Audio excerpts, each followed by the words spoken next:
About many other things as well, and in fact last year, or maybe the year before last, I found a gliss on a footpath that appeared to have fallen out of a tree, and he was the first person I called. So if any of you need to deal with a gliss, what do you mean not all of you know what a gliss is? This is getting ridiculous. What's the matter? Gliss, who knows what gliss is? Right, so, wow, very low gliss. They're also known as edible dormouse, but if I say that, then that could lead to terrible things, right?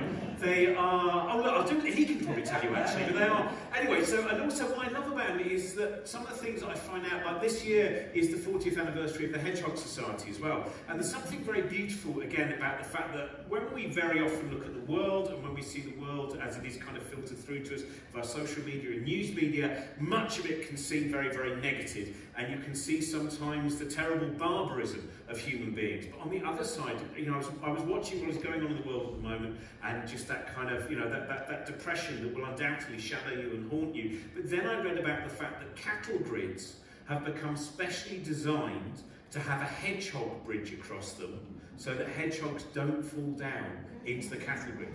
Now that shows the beauty and the strange. Again, going back to that old line from the Buddhist monk that talked to Richard Feynman, the keys to heaven also open the gates to hell. This incredible mind we have, which has such an ability for cruelty, is also a mind that sometimes says, let's think about the hedgehogs. How can we make sure they get to the other side? What a wonderful and strange thing it is. Please welcome to this stage, Hugh Warwick.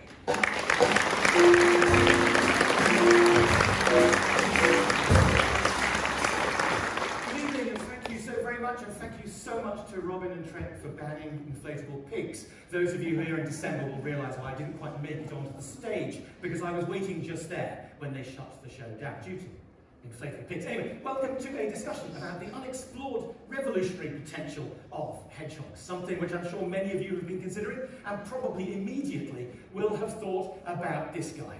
Archilochus, the ancient Greek poet, philosopher, playwright and warrior. And you can just imagine him in whatever version of heaven or hell he is, sitting around with his mates and going, yeah, I did all of these really great things. And they're going to say, yeah, but do you know the only thing anybody remembers you for is your thing about the hedgehogs?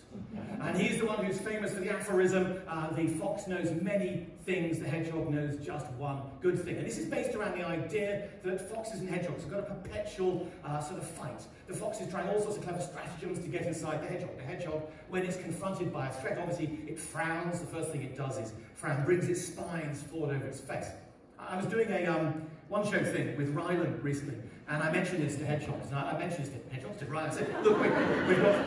So you know, the things that they're very, very different people. Because I said, look, because this is the first thing. He said hedgehogs roll into a ball. I said, no, the first thing they do is frown. I said, go on, you frown. And he looked at me and went, oh, I can't frown, I've got Botox. And so we've got this really important thing is hedgehogs should never, ever be given Botox. That's really not what I'm supposed to be talking about. So the hedgehogs and the foxes. This whole idea is fantastic because the hedgehog is, rolls up in the ball, the fox is trying to open it. And so the idea is that the fox has learned to urinate on the hedgehog to be able to get it to unroll. The fox goes, pees on the hedgehog goes, what the fuck, opens it, and then gets bitten. So this is the theory. So I thought what I should do is illustrate this with an image from the internet, because I have no photographs of it myself. And so I spent a good deal of time searching the internet to find one feeble cartoon, but also a realization that there is an entire furry world of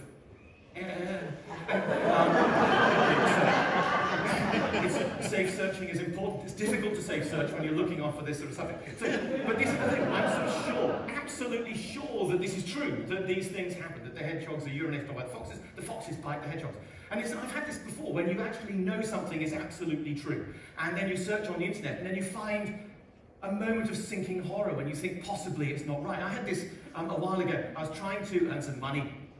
Freelance hedgehogging is quite lowly paid, and so I thought I would find out when the next International Hedgehog Olympic Games was taking place and write an article about it, because obviously I'd been to one beforehand. And so then I searched and searched and searched on the internet, and every reference to IHOG, as I remember it, led back to me. And it was that way, I can't have just made all that stuff up. I mean, Ben Moore could have made all that stuff up. I couldn't make all that sort of stuff up. And anyway, what I found out was that the International Olympic Committee had written to IHOG and said, you cannot use the word Olympic in it. And actually, you can understand the confusion which could have been put in place there. I mean, the reality is it's much more of a triathlon. First of all, the hedgehog does the sprint inside a large hamster ball. You're not allowed to clap because it upsets them, but you can do jazz hands to show your appreciation. Then there are the hurdles, which is a challenging exercise for an animal not normally predisposed to jumping. And then finally, the most esoteric discipline, which are the floor exercises, where the hedgehog has to go through a tunnel over a teeter-totter, and for reasons which no one could ever explain to me, knock over a My Little Pony. I left America feeling extremely profoundly confident in my normality, which is, in some instances, a surprise. Anyway, these aren't the revolutionary hedgehogs. Sorry, I'm distracted. It's not even Isaiah Berlin who took Archilochus's idea and turned it into an entire philosophy about how we can see thinkers, poets, playwrights, all of these people, different views of the world, whether you're one big idea, which is the hedgehog, the one really good idea of which you try and define and understand everything, or whether you're the fox who's got loads and lots of different ideas. And the great thing is, I've discovered I have become a hedgehog about hedgehogs, which is a rare and novel thing to be.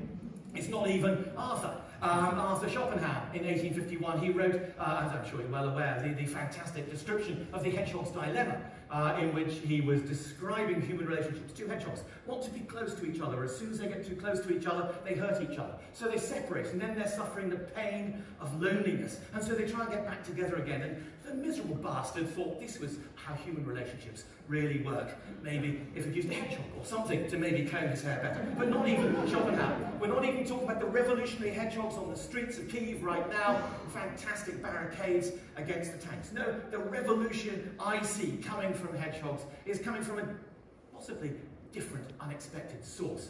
And that is from the Women's Institute. I do an awful lot of talks around the country. I talk a lot to the Women's Institutes, Towns Women's Guild, University of the Third Age, gardening clubs. Basically, I follow cake. And I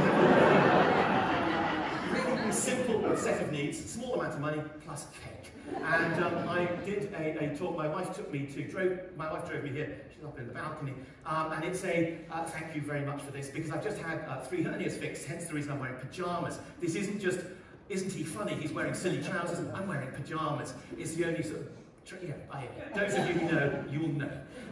Anyway, so I went and did a WI talk, and they gave me an enormous cake, and it was just fantastic. But the reason the WI is so important is because I go along, and they invite me to talk about hedgehogs. Favourite animal, our nation's favourite animal. Every time there's a vote or a poll, the hedgehog wins. And the hedgehog is in a real tragic situation. Population decline is happening at a remarkable rate. 25% decline in urban areas since the turn of the century, up to 75% decline in rural areas since the turn of the century. We need to work hard to save hedgehogs. And so people want me to come and talk to them about this. And that's fantastic, and I love doing it. But what I do, I've developed a cunning Trojan hedgehog. Because these audiences aren't going to book me to talk about macroinvertebrate decline. They're not going to let me come in and talk about the planning infrastructure, the national planning policy framework, transport infrastructure, fence manufacture, and they're certainly not going to invite me in to talk about the necessity of dismantling industrial capitalism. However, I come and I snuff my little nose in through the door, and I push my spines out a little bit, and I get onto the stage, and I hit the WI with an entire banter. Never mind Greta and Extinction Rebellion. Fantastic, it's really great, but you're the warm-up act. Because truly, when we want to see a great change, what we need to imagine, and this is something I go to sleep imagining, is the host of the Women's Institute marching down Whitehall, singing Jerusalem, swinging bags filled with fantastic jam, and marching on about Westminster, because they're the true source of where we're going to get change. So we need to look to the Women's Institute, embrace the Women's Institute, and feed me cake. Thank you very, very much.